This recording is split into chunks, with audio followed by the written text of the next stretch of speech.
Hello everyone, welcome to our YouTube channel CCA academy.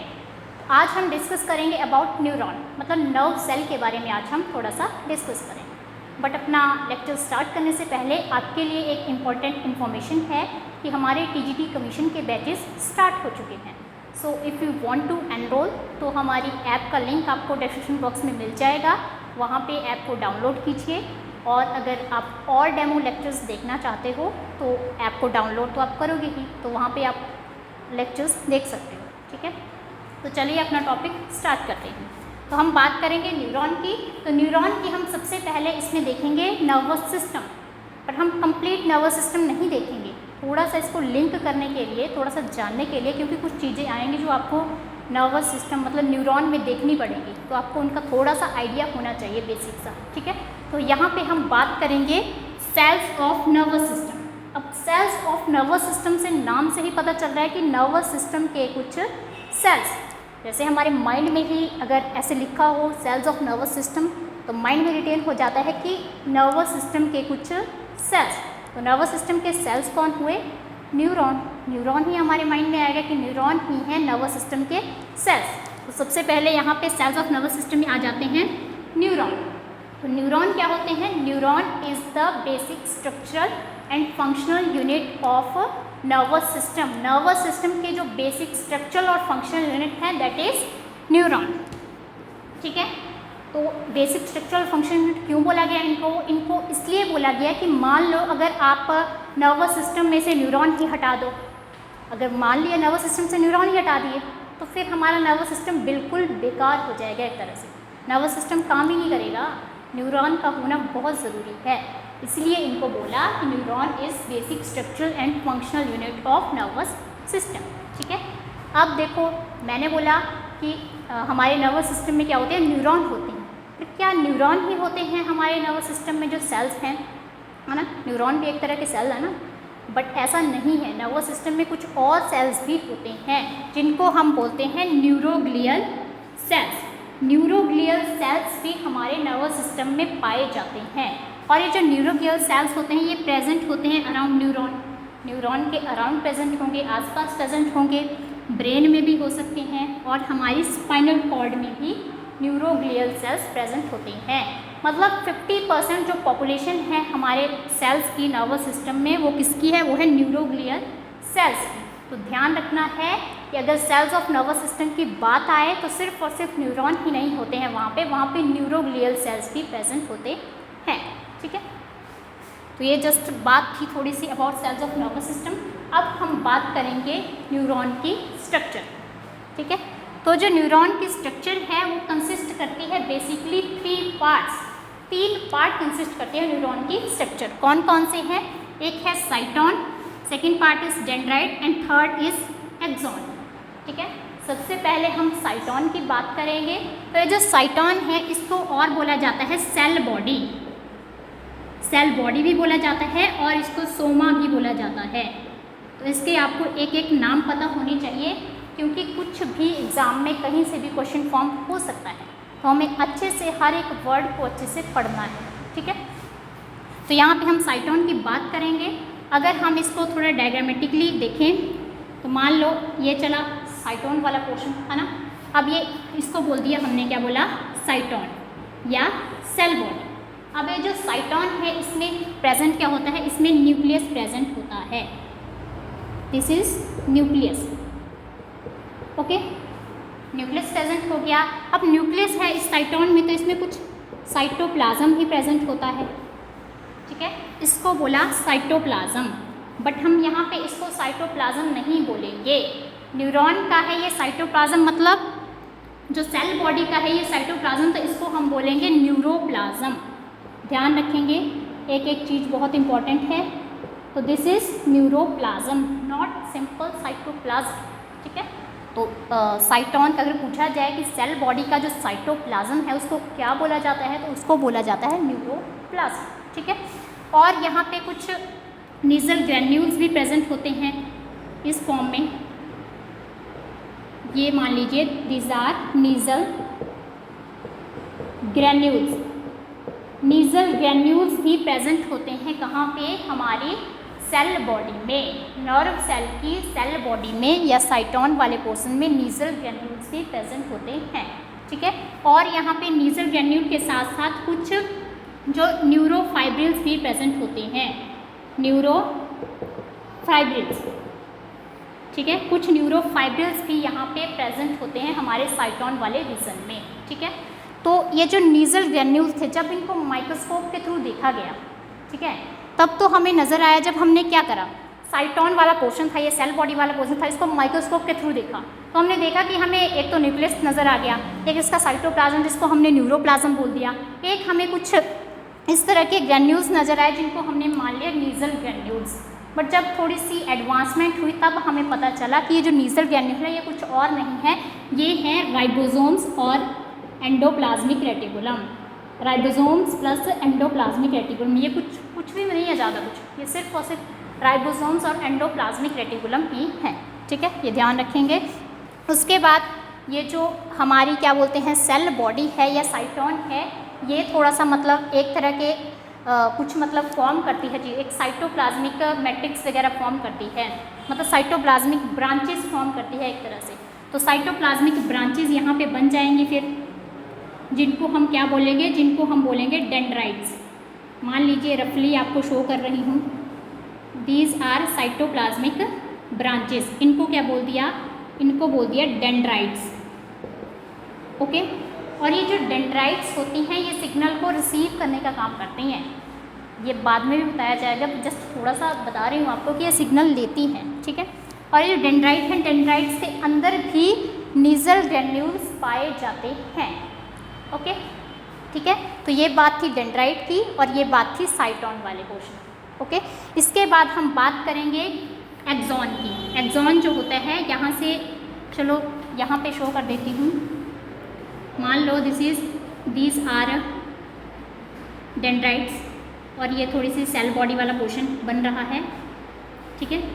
यहाँ पे इस फॉर्म में थोड़ा रफली बता रही हूँ, ये है एक्सॉन, ठीक है, ये एक्सॉन फॉर्म हो रही है, एक्सॉन। और एक्सॉन जो होती है जब ये एंड वाले पोर्शन में पहुँच जाती है, एक्सॉन टर्मिनल में, तो वहाँ पे भी इसकी ब्रांचेस निकल जाती हैं, एंड वाले पोर्शन में इसकी कुछ ब्रांचेस निकल जाती हैं, लास्ट वाले पोर्शन में देखा जाए तो कुछ ब्रांचेस सी इसकी फॉर्म हो जाती हैं इस फॉर्म में, ठीक है। ये वाला पोर्शन आ गया हमारा सेल बॉडी वाला पोर्शन, ये यहाँ से यहाँ तक आ गया एक्सॉन, ठीक है, एक्सॉन, ध्यान रखेंगे। और ये जो एक्सॉन होती है यूनिफॉर्म होती है, यूनिफॉर्म मतलब बिल्कुल स्ट्रेट है ना। बट ये जो हमारे डेंड्राइट हैं ये क्या बोलते हैं, ये वो नहीं हो सकती, यूनिफॉर्म नहीं हो सकती, क्योंकि डेंड्राइट्स कैसी होती हैं, डेंड्राइट्स होती हैं शॉर्ट, छोटी होती हैं, प्लस ब्रांच्ड, ब्रांचिंग होती हैं इनमें, इसमें डेंड्राइट्स में शॉर्ट्स होती हैं और ब्रांच्ड होती हैं, ठीक है। तो ये बात आ गई यहाँ पे एक्सॉन की। अब यहाँ पे आप देख रहे होंगे कि यहाँ पे कुछ बेंडिंग सी नज़र आ रही है, तो इस बेंडिंग को क्या बोला जाता है, इस बेंडिंग को बोलते हैं हिलॉक रीजन, हिलॉक, ठीक है। बेंडिंग जो नज़र आ रही है यहाँ पे, जब ये साइटोप्लाज्मिक जो या फिर ये जो सेल बॉडी है यहाँ से बेंड करके एक्सॉन की तरफ को जा रही है, तो इसको हमने बोल दिया हिलॉक रीजन। ध्यान रखेंगे, एक एक चीज़ यहाँ पे बहुत इंपॉर्टेंट है, ठीक है। तो अब बात आ गई यहाँ पे एक्सॉन। अब ये जो एक्सॉन है इसके अंदर भी क्या होगा, साइटोप्लाज्म।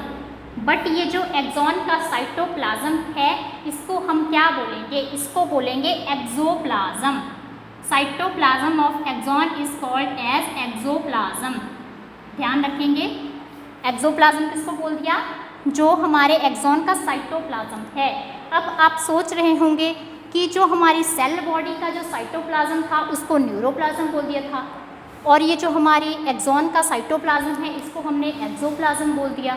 तो ऐसा क्यों, तो ऐसा इसलिए है क्योंकि ये जो हमारे एक्सॉन का एक्सोप्लाज्म है इसमें क्या था, एक्सोप्लाज्म में जो नीजल ग्रैन्यूल्स थे, नीजल ग्रैन्यूल्स वो एब्सेंट थे, ठीक है। एक्सोप्लाज्म में नीजल ग्रैन्यूल्स एब्सेंट थे, यहाँ पे सिर्फ और सिर्फ न्यूरोफाइब्रिल्स ही प्रेजेंट थे, ओके। तो ध्यान रखेंगे, एक्सोप्लाज्म इसलिए बोला हमने एक्सॉन के साइटोप्लाज्म को क्योंकि यहाँ पे नीजल ग्रैन्यूल्स एब्सेंट थे, सिर्फ और सिर्फ यहाँ पे न्यूरोफाइब्रिल प्रेजेंट थे। और जो साइटोन का साइटोप्लाज्म था उसको हमने बोला था न्यूरोप्लाज्म। न्यूरोप्लाज्म इसलिए बोला था क्योंकि वहाँ पे नीजल ग्रेन्यूल्स भी प्रेजेंट थे और न्यूरोफाइब्रिल्स भी वहाँ पे प्रेजेंट थे। और ये जो एक्सॉन की ये जो आउटर लेयर है इसको बोलते हैं axolemma. Axolemma, axolemma is the outer layer of axon. Axon की बाहर वाली कवरिंग को बोल देंगे एक्सोलेमा, ठीक है। फिर अब बात आती है इसके बाद, यहाँ पे एक्सॉन वाला पोर्शन ही बनाते हैं। अगर दिस इज एक्सॉन, फ्रंट वाला नहीं बना रही हूँ, एक्सॉन वाला ही पोर्शन समझेंगे अभी हम। तो एक्सॉन में अब हम देखेंगे कि कुछ इसमें कवरिंग सी पाई जाती है। एक्सॉन के बाहर को भी कुछ सेल्स कुछ पाए जाते हैं, ठीक है, इस फॉर्म में बना सकते हो। ये सिर्फ और सिर्फ एक्सॉन का पोर्शन है। इनको बोलते हैं स्वान सेल्स, स्वान सेल्स, ठीक है, स्वान सेल्स बोला जाता है इनको, ठीक है। और ये जो स्वान सेल्स की जो मेम्ब्रेन है इसको बोलते हैं neurilemma. Neurilemma, neurilemma is the membrane of Schwann cells. ध्यान रखना है, पूछा जाता है कि what is the membrane of Schwann cells. Schwann cells की मेम्ब्रेन कौन सी होती है, क्या बोलते हैं उसको? उसको बोलते हैं न्यूरीलेमा। और ये जो स्वान सेल्स हैं ये एक तरह के न्यूरोग्लियल सेल्स हैं। मैंने बोला था ना पहले कि नर्वस सिस्टम में सिर्फ और सिर्फ न्यूरॉन ही नहीं पाए जाते हैं, इसमें न्यूरोग्लियल सेल्स भी पाए जाते हैं। तो अगर आपसे न्यूरोग्लियल सेल्स का एग्जाम्पल पूछा जाए कि कौन सा है, तो ये जो स्वान सेल्स हैं that are type of neuroglial cells, एक तरह के एग्जाम्पल है ये न्यूरोग्लियल सेल्स, ठीक है। ध्यान रखेंगे, ये बात आ गई स्वान सेल्स की। तो स्वान सेल्स है, ये भी एक तरह के सेल्स हैं, तो इनमें भी कुछ होगा, तो इनमें भी अपना अपना एक न्यूक्लियस प्रेजेंट होता है। स्वान सेल्स में भी अपना अपना न्यूक्लियस प्रेजेंट होता है, इसको बोल दिया nucleus, nucleus of Schwann cells, ठीक है। अब इसमें भी कुछ साइटोप्लाज्म वगैरह प्रेजेंट होगा ही, ठीक है, ये ध्यान रखेंगे। और ये जो अब ये बात आ गई इनकी स्वान सेल्स की, अब स्वान सेल्स भी कुछ एक तरह की मूवमेंट, एक तरह की चीज़ प्रोड्यूस कर रहे हैं जो लिपिड रिच होगा कंपोनेंट, उसको बोल दिया माइलिन। तो Schwann cells produce lipid rich component is called myelin.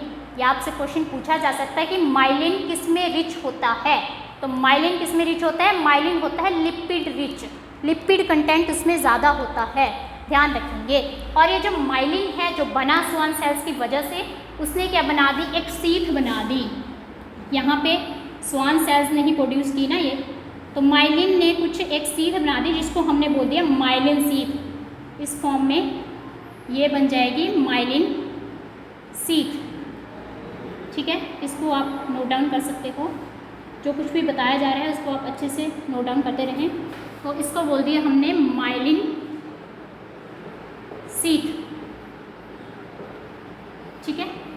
तो ध्यान रखेंगे कि जो स्वान सेल्स है वो प्रोड्यूस कर रहे हैं एक तरह का माइलिन जो लिपिड रिच है, और इसने क्या फॉर्म कर दी? माइलिन ने एक तरह की माइलिन सीथ फॉर्म कर दी, ओके। अब एक बात आप देख रहे होंगे कि जो माइलिन सीथ है इसमें गैप पड़ रहा है, बट ये जो हमारी स्वान सेल्स हैं ये कंटिन्यूस चले हुए हैं। तो स्वान सेल्स हमेशा कंटिन्यूस ही चलेंगे, मतलब ये जो हमारी न्यूरीलेमा है, जो स्वान सेल्स की मेम्ब्रेन है, ये हमेशा कंटिन्यूस ही रहेगी। बट ये जो हमारे माइलिन सीथ है ये कंटिन्यूस नहीं रहेगी, इसमें कुछ गैप वगैरह प्रेजेंट होंगे। तो ध्यान रखेंगे, gap between two adjacent myelin sheath उसको बोलते हैं नोड्स ऑफ रेनिवर, ठीक है। तो यहाँ पे नोट करेंगे नोड्स ऑफ रेनिवर, नोड्स ऑफ रेनिवर। तो नोड्स ऑफ रेनिवर क्या होता है? Gap between two myelin sheath, ठीक है। जो दो माइलिन सीथ में गैप पड़ जाएगा उसको हम बोलेंगे नोड्स ऑफ रेनिवर।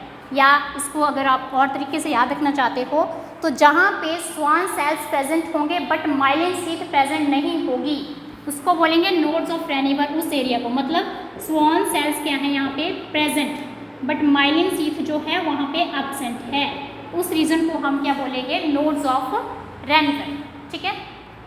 तो ये बात थी इसकी क्या बोलते हैं एक्सॉन वाले रीजन की, ठीक है। एक बात आप इसमें और ध्यान रखेंगे कि हम इसके बाद हम बात करेंगे एक्सॉन टर्मिनल वाले पार्ट, है ना। एक्सॉन की बात हमने कर ली, यहाँ से बहुत से क्वेश्चन फॉर्म होते हैं तो अच्छे से इसको देख लियो। अब हम इसके बाद बात करेंगे एक्सॉन टर्मिनल की। तो एक्सॉन टर्मिनल कैसे फॉर्म हो रहा है यहाँ पे नोट करेंगे। देखो यहाँ पे ये बना हुआ है, ये है एक्सॉन टर्मिनल, इसको हम बोलेंगे एक्सॉन टर्मिनल। जो बेंडिंग सी है, जो ब्रांचेस की फॉर्म में बन रहा है, यहाँ पे ही देख लीजिए इस फॉर्म में, ये इस फॉर्म में, तो इसको हमने क्या बोल दिया है, एक्सॉन टर्मिनल। ठीक है, ब्रांचेस की फॉर्म में बन रहा है। पहले कैसा था, पहले बिल्कुल यूनिफॉर्म मोशन में चला हुआ था, फिर लास्ट जैसे ब्रांचेस की फॉर्म में बन गया, इसको बोल दिया हमने एक्सॉन टर्मिनल। टर्मिनल वाला ये रीजन है। ठीक है, इसको हमने क्या बोला, एक्सॉन टर्मिनल। ओके, ये थोड़ा सा आप ध्यान रखेंगे। उसके बाद यहाँ पे एक एक्सॉन टर्मिनल के एंड में कुछ फॉर्म हो रहा है, इसको हम बोलेंगे साइनेप्टिक नॉब। एक स्पूलन लाइक स्ट्रक्चर फॉर्म हो रहा है लास्ट में एक्सॉन टर्मिनल के एंड में, उसको हमने क्या बोल दिया, उसको हमने बोल दिया synaptic knob. Knob like structure इस फॉर्म में, है ना। ओके, ये ध्यान रखेंगे। और एक बात और, ये तो इसकी इतनी सी बात थी, अगर हम इसकी बात करें तो ये जो स्वान सेल्स हैं, ये न्यूरीलेमा है और ये माइलिन शीथ हैं, ये दो तरह के क्या हैं, फाइबर्स हैं, नर्व फाइबर्स हैं। कौन, माइलिन शीथ और neurilemma. Myelin sheath plus neurilemma, ये क्या है, एक तरह के नर्व फाइबर्स हैं। और अलग अलग नर्व फाइबर कंबाइन करके क्या बनाएंगे, एक नर्व सेल। नर्व फाइबर कैसे, मान लो ये हम एक्सॉन वाला पोर्शन बना रहे हैं, ये बना लिए स्वान सेल और यहाँ पे माइलिन शीथ, तो ये आ गया एक नर्व फाइबर। उसी तरह दूसरा देखेंगे, इसी तरह दूसरा नर्व फाइबर। जब ये सारे कंबाइन होंगे, जैसे इधर बना हुआ है कंबाइन फॉर्म में, ये फॉर्म में, यहाँ पे अगर आप इधर बना लें स्वान सेल्स की, है ना, तो ये कंबाइन होकर क्या बनाएगा, एक कंप्लीट नर्व बनाएगा। ठीक है, और ये जो नर्व फाइबर होते हैं, ये भी दो तरह के होते हैं। एक होते हैं माइलिनेटेड नर्व फाइबर और दूसरे होते हैं नॉन माइलिनेटेड नर्व फाइबर। यहाँ पे बताती हूँ आपको, एक आता है myelinated nerve fibre, myelinated nerve fibre, और दूसरा यहाँ पे आता है नॉन माइलिनेटेड नर्व फाइबर। ठीक है, तो जो माइलिनेटेड नर्व फाइबर है, ये है माइलिनेटेड नर्व फाइबर जो हमने कंप्लीट स्ट्रक्चर बनाया, क्योंकि इसमें माइलिन शीथ भी प्रेजेंट है और स्वान सेल्स भी प्रेजेंट हैं। जिस नर्व सेल में माइलिन शीथ भी प्रेजेंट होगी और स्वान सेल्स भी प्रेजेंट होंगे, उसको हम बोल देंगे माइलिनेटेड नर्व फाइबर। ठीक है, और जिस नर्व फाइबर में सिर्फ और सिर्फ स्वान सेल्स ही प्रेजेंट होंगे और माइलिन शीथ वहाँ पे प्रेजेंट नहीं होगी, उसको बोलेंगे नॉन माइलिनेटेड नर्व फाइबर। ठीक है, अगर आपसे पूछा जाए नोड्स ऑफ रेनिवर किस में एब्सेंट होते हैं, तो नोड्स ऑफ रेनिवर एब्सेंट होते हैं नॉन माइलिनेटेड नर्व फाइबर। क्यों, क्योंकि क्या बोलते हैं, जो नोड्स ऑफ रेनिवर है, ये है क्या, दो जो हमारी माइलिन शीथ है उसके बीच में गैप है ना, एक तरह से ये, तो जब माइलिन शीथ ही नहीं होगी तो गैप कहाँ से बनेगा, है ना। तो ध्यान रखेंगे कि नोड्स ऑफ रेनिवर एब्सेंट होते हैं non myelinated nerve fibre. Okay, अब हम बात कर रहे थे यहाँ पे एक्सॉन टर्मिनल पोर्शन की, तो यहाँ पे ये साइनेप्टिक नॉब वाला पोर्शन बन गया, इसको बोल दिया हमने एक्सॉन टर्मिनल, है ना। तो ये जो साइनेप्टिक नॉब है, अगर इसको सिंगली भी देखें, मान लो एक साइनेप्टिक नॉब की हम बात करें, साइनेप्टिक नॉब के अंदर भी कुछ वेसिकल से प्रेजेंट होते हैं, इसको बोल दिया वेसिकल। कुछ वेसिकल प्रेजेंट होंगे किसके अंदर, मैं सिंगल साइनेप्टिक नॉब की बात कर रही हूँ। एक सिंगल साइनेप्टिक नॉब के अंदर कुछ वेसिकल प्रेजेंट हैं और इन वेसिकल के अंदर क्या होंगे, न्यूरो ट्रांसमीटर, कुछ न्यूरो ट्रांसमीटर इसके अंदर भी प्रेजेंट होंगे जो सिग्नल को ट्रांसमिट करने में हेल्प करेंगे। ठीक है, ये ध्यान रखेंगे। तो ये थी about complete structure of nerve cell. Nerve cell की कंप्लीट ही स्ट्रक्चर होगी, साइटोन वाला पोर्शन भी हो गया, एक्सॉन वाला भी हो गया और नर्व एंडिंग वाला पोर्शन भी हो गया। बट एक मतलब बात आती है कि जो न्यूरॉन को है वो स्पेशल स्ट्रक्चर क्यों बोला गया है, तो लिखेंगे कि जो न्यूरॉन है, एक मिनट, तो यहाँ पे बताते हैं कि जो न्यूरॉन है, neuron has special structure neuron के पास क्या है, न्यूरॉन को क्या माना गया है, एक तरह की स्पेशल स्ट्रक्चर माना गया है, क्योंकि ये क्या करती है, स्पेशल स्ट्रक्चर टू, ये क्या करती है, रिसीव करेगी, to receive, conduct and transmit impulses. Impulses को यह रिसीव करेगी, कंडक्ट करेगी और ट्रांसमिट करेगी, इसीलिए न्यूरॉन को एक स्पेशल तरह की स्ट्रक्चर माना गया है। ठीक है, तो अब यहाँ पे बात आती है कि रिसीव कौन करेगा सिग्नल को, तो रिसीव सिग्नल को कौन करेगा, रिसीव सिग्नल को करेंगी डेंड्राइट्स। ये जो ब्रांचेस सी आपको दिख रही हैं इनको बोला था डेंड्राइट, ये सिग्नल को रिसीव करने का काम करेगी। मान लो हमें पिन चुभ गई, तो हमें पता कैसे चलता है कि हमें पिन चुभ रही है, पिन तो यहाँ पे चुभ रही है, तो हमारे नर्वस सिस्टम को कैसे पता चल रहा है, न्यूरॉन को कैसे पता चल रहा है, तो कुछ तो यहाँ पे रिसीव कर रहा है ना सिग्नल को, तो वो हमारी डेंड्राइट्स उस सिग्नल को रिसीव कर रही हैं। ठीक है, डेंड्राइट उस सिग्नल को रिसीव करेंगी, फिर डेंड्राइट ही हमें ऐसा करेंगे कि उस सिग्नल को, ऐसा नहीं कि वो पूरी लाइफ टाइम के लिए डेंड्राइट के पास ही रहेगा, फिर वो सिग्नल जाएगा किसके पास, सेल बॉडी के पास जाएगा, मतलब साइटोन वाले रीजन के पास जाएगा वो सिग्नल। ठीक है, साइटोन वाले के पास चला गया वो सिग्नल, फिर ये जो साइटोन वाला रीजन है, मान लो यहाँ पे ही बना देती हूँ, ये है नर्व सेल, ये आगे इसकी ब्रांचेस है ना, ये फ्रंट वाला पोर्शन आ गया, पहले इधर से चली, हमारा इन्होंने रिसीव कर लिया सिग्नल, इसने डेंड्राइट ने रिसीव कर लिया सिग्नल, फिर यहाँ पे ये सिग्नल साइटोन के पास चला गया, साइटोन के बाद यहाँ पे कुछ इम्पल्स जनरेट हो गई, कुछ एक तरह की मैकेनिकल इम्पल्स जनरेट हो गई, तो इम्पल्स क्या करेगी, रन करेगी, कहाँ पे, एक्सॉन वाले पोर्शन में, तो मतलब एक तरह से इम्पल्स का कंडक्शन कहाँ पे हो रहा है, एक्सॉन वाले रीजन में इम्पल्स का कंडक्शन हो रहा है।